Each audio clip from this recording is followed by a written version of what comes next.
큰 병원에, 대학병원 같은 큰 병원에는 중요한 기능을 병원이 몇 가지 가지고 있습니다. 첫 번째, 큰 대학병원이나 큰 병원에 운영하고 있는 것이 응급실을 운영하고 있습니다. 응급 상황이 벌어졌을 때 처리하는 응급실이 대학병원이나 큰 병원에는 존재하고 있습니다. 또 그 다음에 각종 질병에 어떤 질병에 노출되어 있느냐 하는 걸 검사하는 검사실들이 따로 있습니다. 또 기능을 가지고 있는 것이 즉시 수술해야 된다든가 시간을 가지고 경과를 보면서 해야 될 수술실이 병원 안에는, 대학병원이나 큰 병원에는 반드시 존재합니다. 그러나 그 무엇보다도 굉장히 대학병원, 큰 병원에 운영하고 있는 체계 중에 중요한 것이 뭐냐? 중환자실입니다. 이 중환자실은 정말 대수술 후에 중환자실에 들어가 있는 사람들을 기다리는 사람이 더 초조하게 생명의 회복을 기다리고 있습니다. 이 중환자실의 문이 열리면서 하나는 회복실을 거쳐서 일반 병동으로 가지만, 또 하나의 문은 사망으로 가는 시체실, 영안실로 내려가게 됩니다. 그렇기 때문에 저절로 이 병원 중환자실에 있는 가족들은 기도하지 않을래야 않을 수 없고 간절히 기도하게 되고, 믿음을 가지고 있지 않는 불신 사람들도 나름대로 정말 고쳐주시라고 간절히 소원하고, 이방 종교를 믿는 사람들, 또 다른 종교에 믿고 있는 사람들 묵주를 돌리면서 기도하고, 어떤 사람들은 염주를 가지고 와서 기도하는 모습을 가끔 볼 수 있습니다. 그만큼 이 중환자실은 한쪽은 회복해가는 회복실이 있는가 하면 한쪽은 영안실로 내려가는 양쪽 문이 열려져 있습니다. 오늘 본문은 18절에 그들이 이 말을 듣고 잠잠하여 하나님께 영광을 돌리리되 그러면 하나님께서 이방인들에게도 생명 얻는 회개를 주셨도다 하니라. 이방 사람들에게도 생명을 얻는 회개를 하도록 하나님이 허락하셨다. 우리가 육신의 생명이 이렇게 소중합니다. 먹고 자고 쉬고 일하고 하는 우리 육신의 생명도 이렇게 중요한데, 우리 영혼의 생명은 회개를 통해서만 생명을 얻는다는 것을 말씀하고 있는 중요한 본문이에요. 생명 얻는 회개를 주셨다. 당시의 유대인들은요, 자기들 유대인이라는 사람들만 구원을 받고 성령 세례를 받고 은혜를 받는 줄로 착각을 했어요. 자기들만 선택받은 백성이기 때문에 우리는 구원을 받고 우리는 은혜를 받고 우리는 하나님의 백성이 되어서 천국을 간다고 유대인들만 그렇게 되는 줄 알았어요.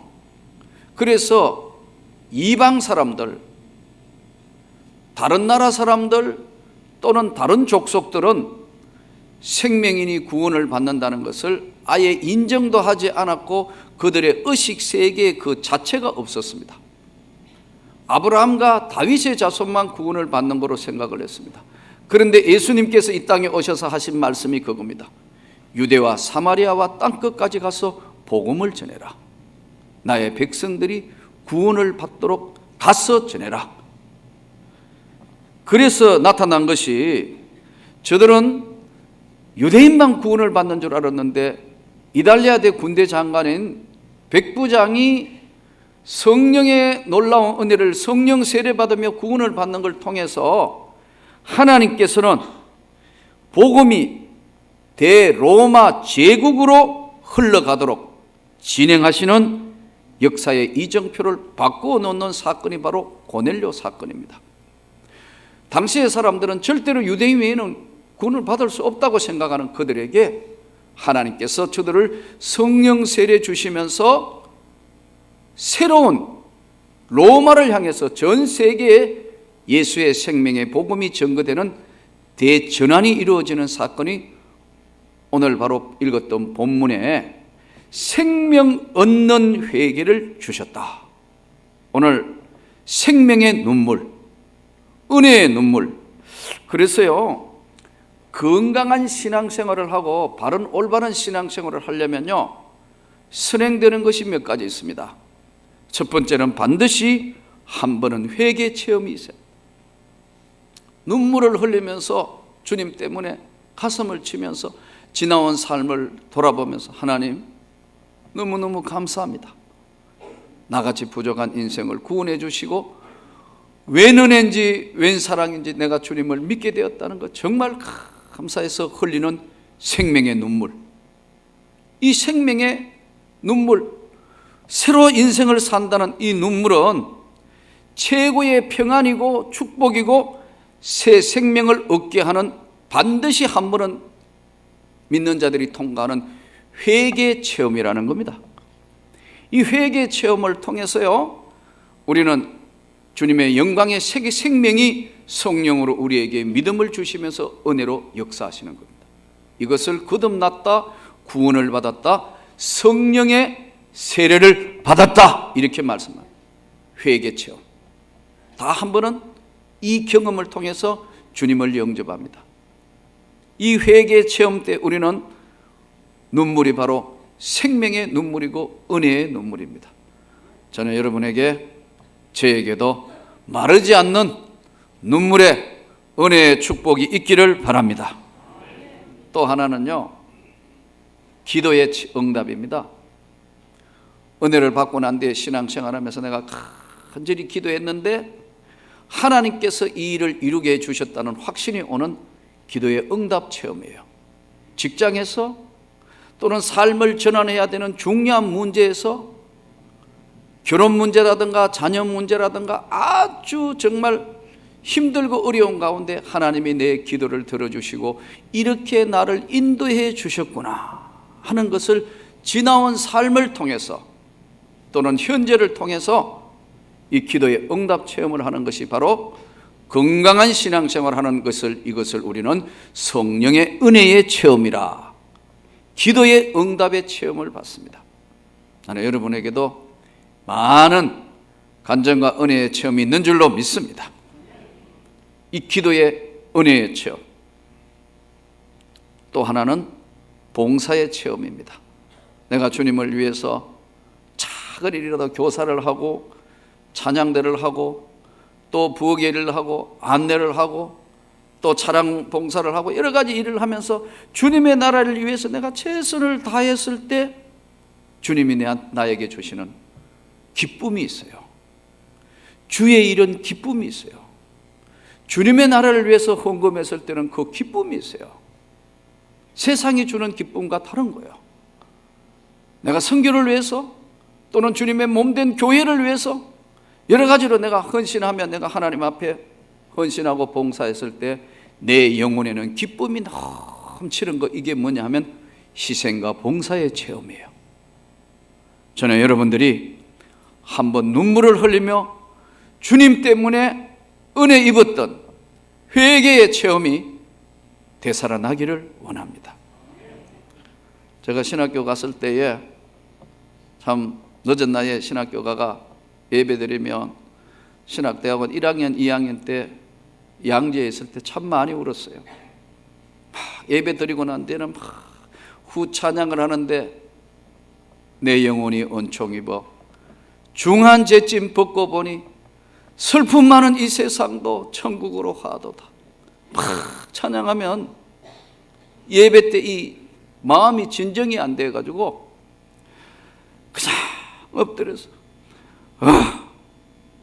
울다가 점심시간도 끝나고 오후 시간에 수업하러 들어가는데 그렇게 기쁠 수가 없어요.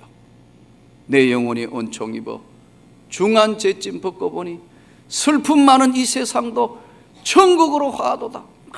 찬양하는데 이 영혼의 눈물이 하염없이 쏟아져. 그 넓은 강당에 혼자서 붙들고 엉엉 울 때가 참 많았어요. 그런데 어느 날 내가 내 자신을 돌아보니까 눈물이 메말랐는 거예요. 주님 앞에 눈물이 메말랐다. 그래서 깜짝 놀란 거예요. 야, 이거 이러면 안 되는데. 저는 여러분이 주님의 눈물을 회복하기를 원합니다. 주님 앞에 흘리는 눈물은 삶의 방향을 바꾸어주고 일생이 감사로 바뀌고, 회개의 눈물은 최고의 평안과 기쁨을 주시는 겁니다. 대부분 눈물이 생명이고 생명이 눈물이라는 것을 잘 모르는 사람이 많습니다. 예수님이 참 많이 우셨어요. 예수님은 웃어야 될 때 웃으시고 우실 때 웃을 수 있는 사람이 됐어요. 우리가 오늘 이 시대를 살면서 웃어야 될 때도 안 웃어요.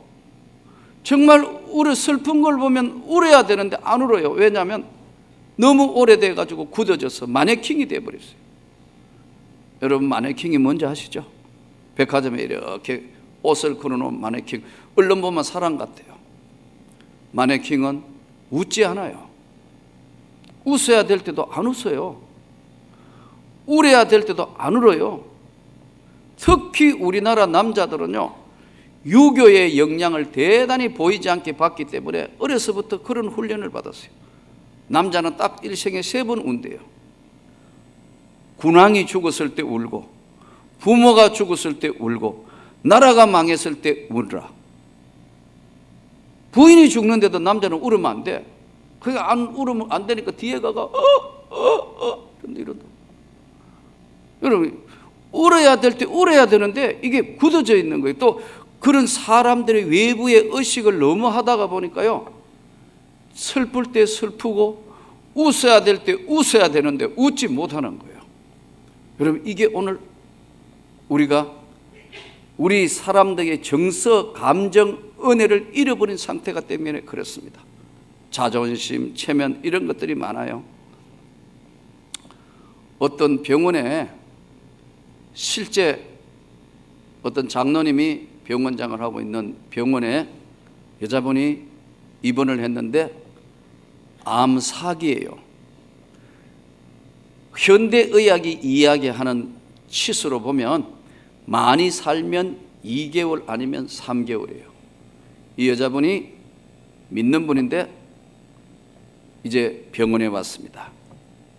병원에 왔는데 의사 선생님이, 장로님이니까 병원장님이 묻습니다. 혹시 가족 중에도 이런 암이, 질병이 있었습니까? 대답을 안 합니다. 그러면 혹시 본인이 이게 원인이 어디서 왔다고 혹시 마음에 잡히는 게 없습니까? 그래도 아무 말을 안 합니다. 다시 한번 생각해 보세요. 그랬더니요, 이게 다 남편 때문에 그래요. 자기도 모르게 이제 탁 튀어나온 거예요. 그 다음에는 말이 더 거칠어졌어요. 이게 다 그놈 때문에 그래요. 이게 뭡니까? 물었더니 젊었을 때는 바람 피워가지고 내 속을 썩이고, 나이 들어가고는 노후에 부도 내가지고 내 속을 썩여가지고 내가 이 병이 들었다고. 그러면서 이 부인이 울음보가 터진 겁니다. 감당할 수 없는, 계속 오전 내 우는 거예요. 울고 또 울고 하면서 놀라운 사실은 몸에 있는 독소가 빠져나가는 거예요. 울으니까 몸에 가득 차 있는 원함, 분노, 이것이 빠져나가면서 몸에 독소가 빠져나가면서 회복이 시작됐어요.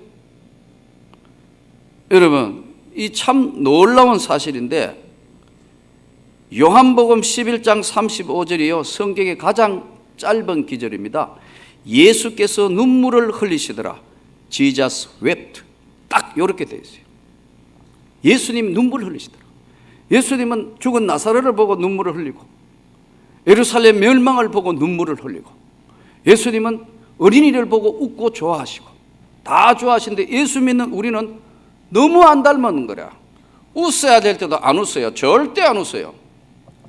울어야 될 때는 정말 울어야 되는데 이게 체면으로 가득 차서 여러분, 더더군다나 이게 나중에 쌓이고 쌓여서 원망이 되어서 바늘 하나 꼽을 수 없는 그런 상태가 됐어요. 그래서 이제 다시 물었다는 거예요. 어떻게 하면 좋을까? 몰라요. 그래서 남편에게 연락을 해가지고 남편을 오라 그랬어요. 당신의 부인의 이야기를 들어보니까 이렇고 이런데 좀 위로해 주시죠. 내가 위로할 게 뭐 있어요? 이 남자는 똑같아요. 내가 위로할 게 뭐 있어요? 이 사람 경상도 사람인지 아닌지 잘 모르겠는데 어쨌든 투명하게 뭐요? 이래 된 거예요. 그래서 다시 설명을 했어요.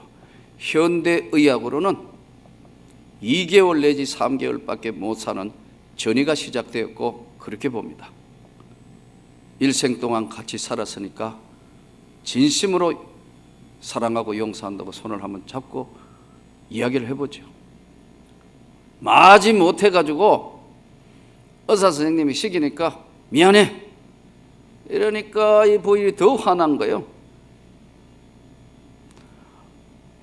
그런데 의사 선생님이 중요한 이야기를 했어요. 어쩌면 이게 마지막 인사인지 모르니까 다시 한번 하죠. 그러니까 남편이 굽적한 거예요. 눈을 바라보면서 자기도 모르게 미안해 여보 정말 미안해. 그 마음이 아내에게 전달이 됐어요. 또 우는 거예요. 그러니까 우니까 의사 선생님하고 남편밖에 없는데 이거 뭐 우니까 어떻게 할 수 없잖아요. 의사 선생님이 안아주라고. 한번 안아줘 보라고. 안으니까 감정이 달라지니까 아내하고 둘이 실컷 울기 시작하는데 의사 선생님은 나가버렸어요.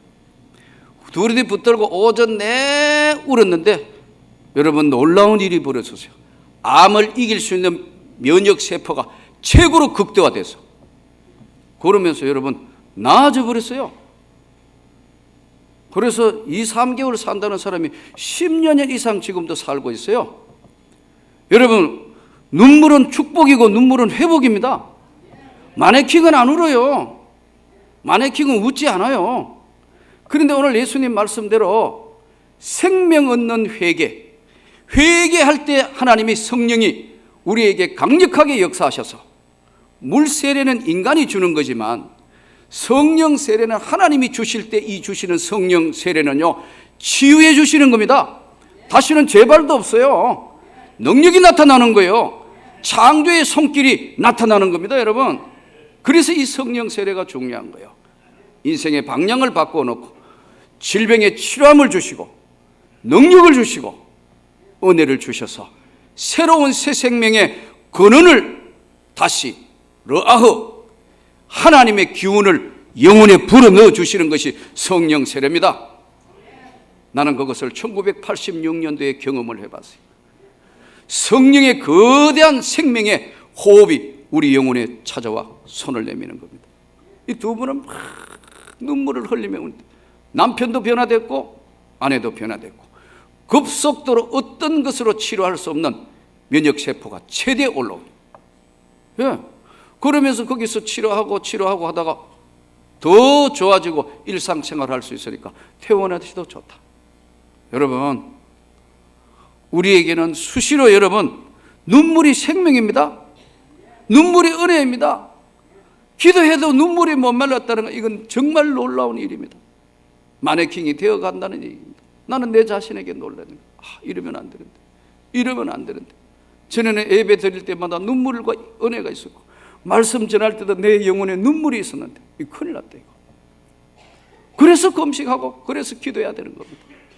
여러분 오늘 여러분과 저의 영혼에 생명의 회복의 눈물이 있기를 원합니다. 축복이 있기를 원합니다. 성령의 감동함이라는 건 다른 것이 아닙니다. 인간에게 수시로 여러분 많은 것들이 찾아옵니다. 우리 주변에 우울증 든 사람들이 많습니다.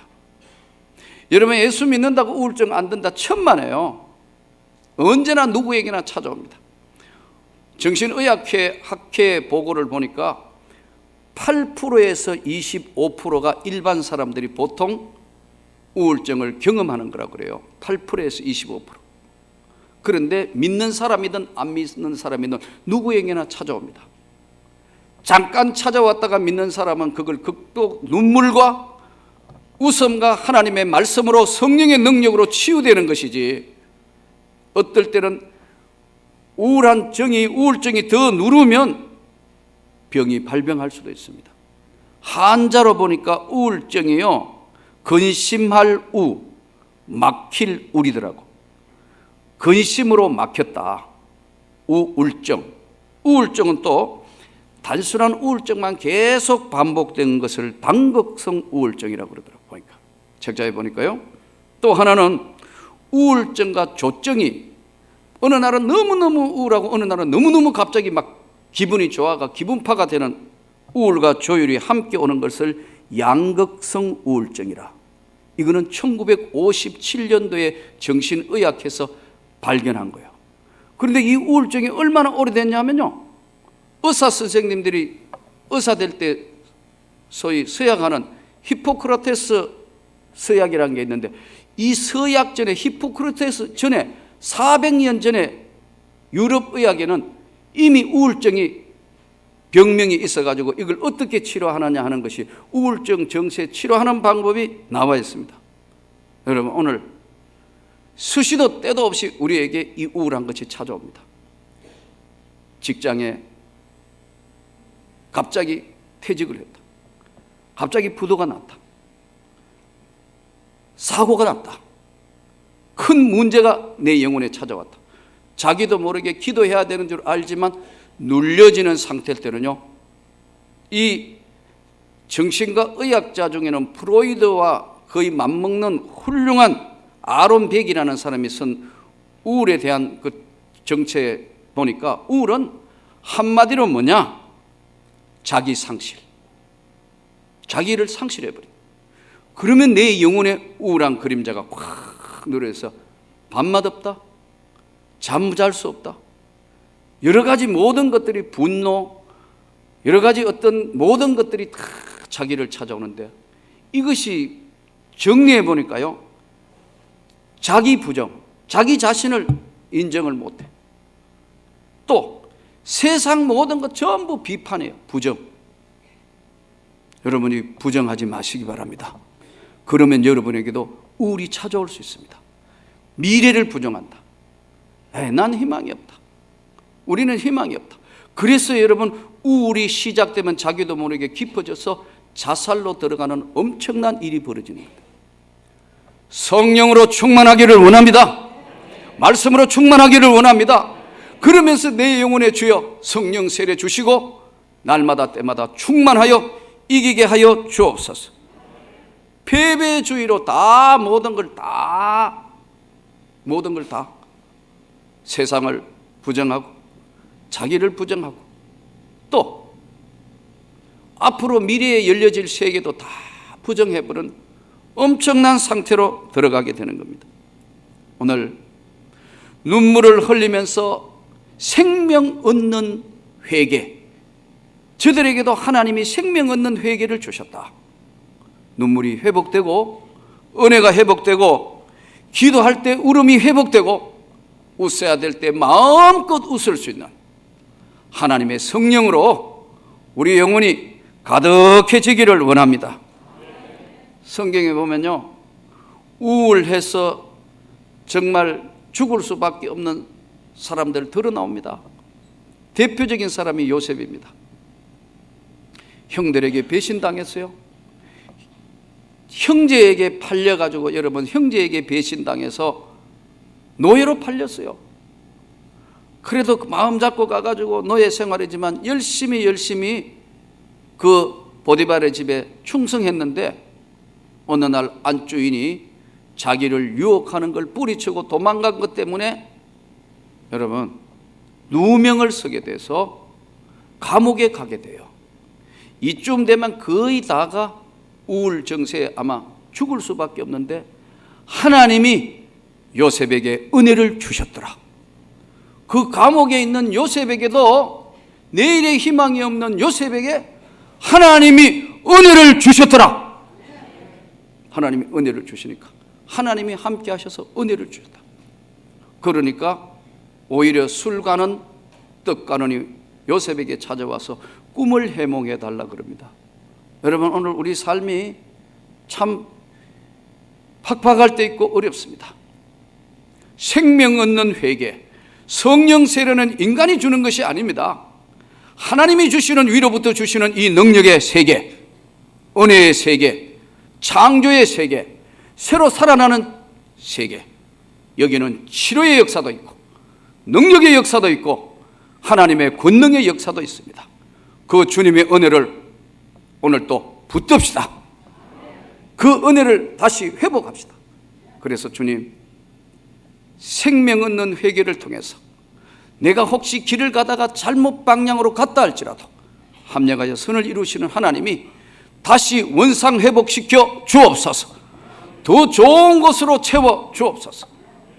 우리가 일생 살면서 의지할 주님, 요셉에게 함께 하셨던 그 하나님이 저와 여러분도 버리지 아니하시고 끝까지 이길 수 있도록 성령으로 충만케 하셔서 승리하는 한 주간이 되기를 주 예수 이름으로 축원합니다.